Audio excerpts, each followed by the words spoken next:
Yo fam, welcome back to the channel. Today we're recapping Bite Me, a manhwa full of spicy drama, wild tension, and moments that'll have you hooked from the first panel. If you vibe with recaps like this, don't forget to smash that like button and hit subscribe so you're always updated. All rights to the original manhwa belong to the creators and publishers. This recap is made only for fun and entertainment purposes. No copyright infringement intended. Please support the official release to show love to the amazing artists behind it. Alright, let's sink our teeth into Bite Me.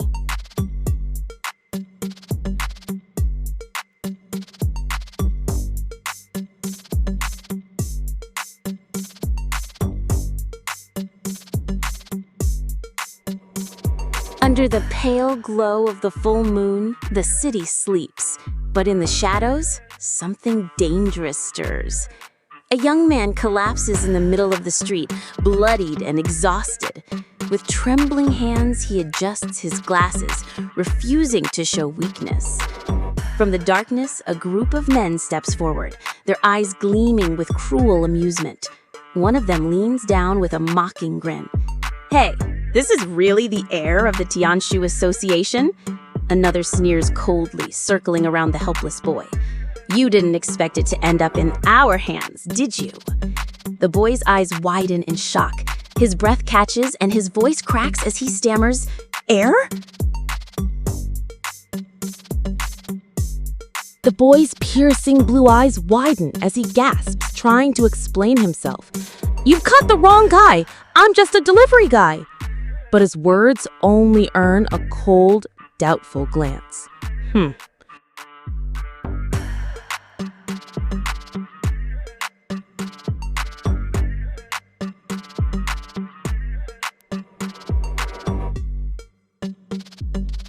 Suddenly, a rough hand grabs his hair, yanking his head back.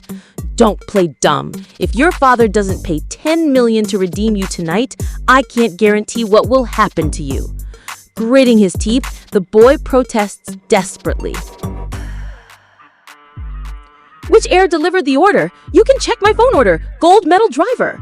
But the man snarls in disbelief. Who would spend 10 million to redeem a fake child?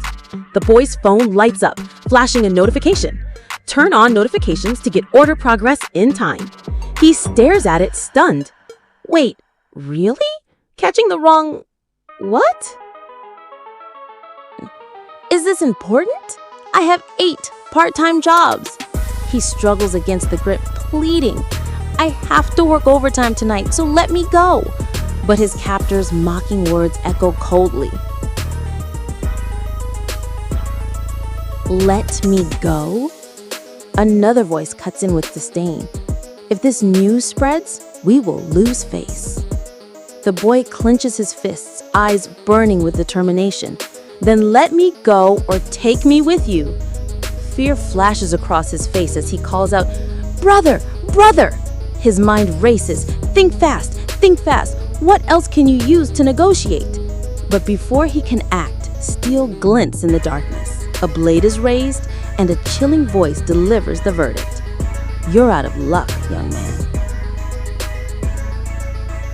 Clutching the knife with trembling hands, the boy forces out a desperate cry, trying to convince himself as much as his enemies.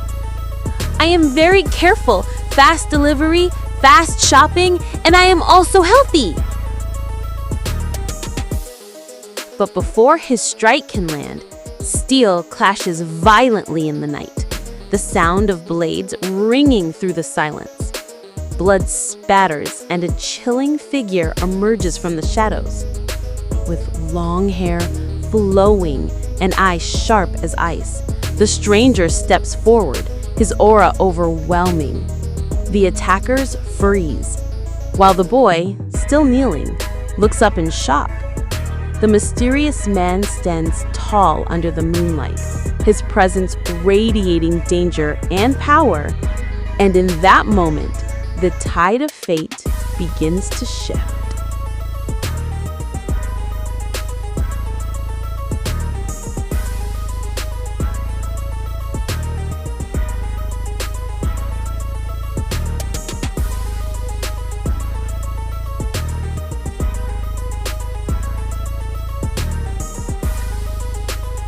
The ropes dig into his wrist as he looks up, His eyes widen at the sight of the mysterious figure who had just intervened. A man? Wow, he's so handsome. Now even the Grim Reaper is recruiting based on looks? He thinks, momentarily stunned, but he quickly shakes his head. No, now was not the time to think about such things. Trying to mask his nerves, he forces out a laugh. Handsome man, where did you learn those moves? You're amazing. Mr. Savior, I understand. I haven't seen your face today. I'll keep my mouth shut. Yet, deep down, fear gnaws at him. No matter how handsome he is, he's still a living devil. Who knows what he'll do? Saving my life is the most important thing. What is he doing? Why is he staring at me like I'm an animal? The memory of blood flashes before his eyes. He just killed those two people. A chill runs down his spine. Looks like I'm next.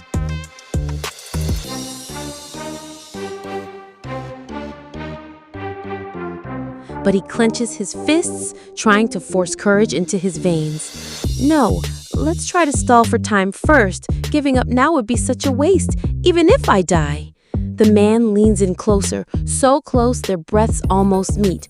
That's too close! Heart racing, the boy blurts out, his voice trembling.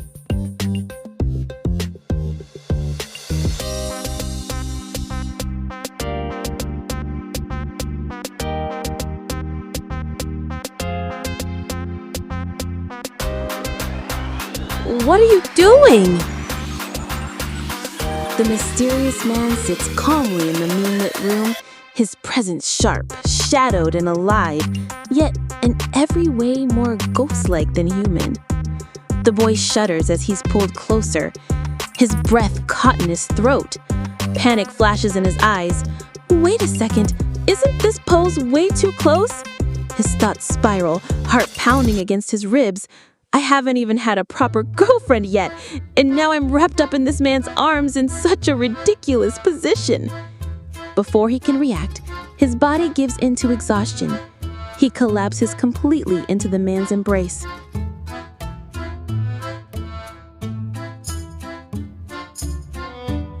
The stranger holds him effortlessly, eyes unreadable, before whispering a single word. So noisy.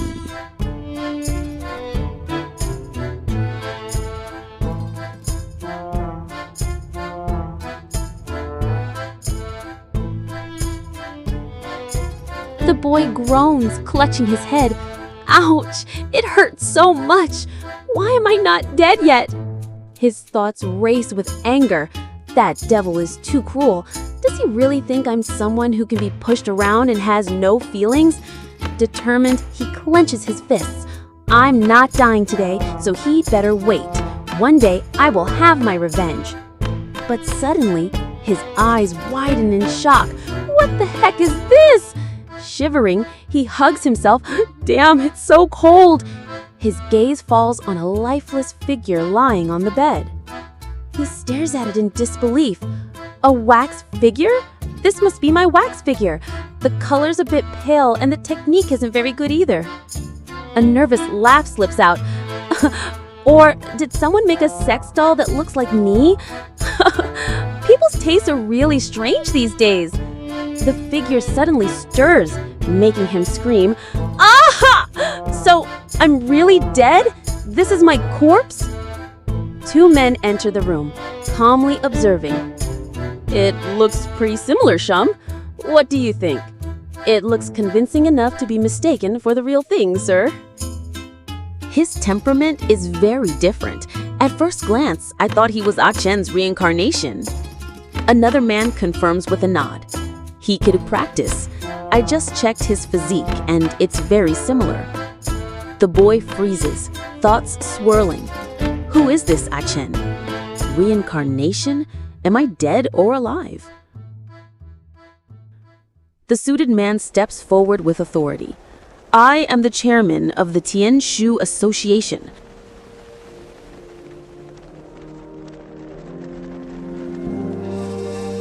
My son was murdered yesterday, and the killer has not yet been caught. The boy's heart pounds. Tianshu Association? The largest local gang in legend? His mind races as memories click together.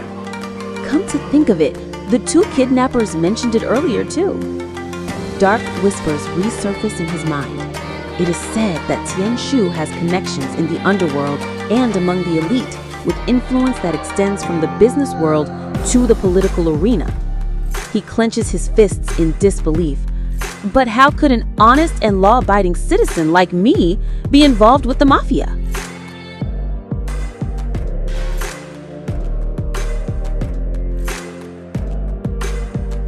A cold man declares, "I'm going to use you to lure out the real culprit. From now on, you are my son, 𝐂𝐍𝐆. Shocked and desperate, the protagonist stammers, Big brother, I'm a part-timer. I'll take any job for money, whatever you want." Still trying to bargain, he adds nervously, "But I have a part-time job tonight, so I'll be back after this one."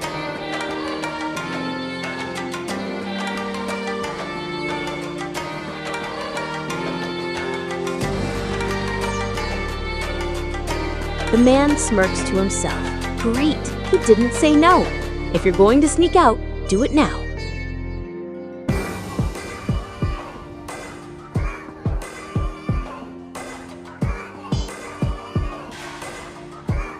But before he can act, another cold voice cuts in. "Sirs, you clearly heard them." And with a chilling threat. "Move and you die."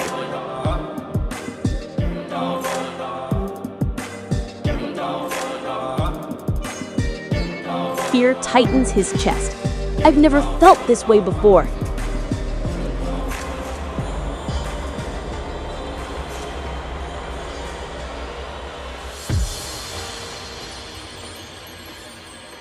Suddenly, he's grabbed from behind, pinned down with suffocating force. The man whispers coldly into his ear, "If you run away, I'll break your neck." The nightmare is only just beginning.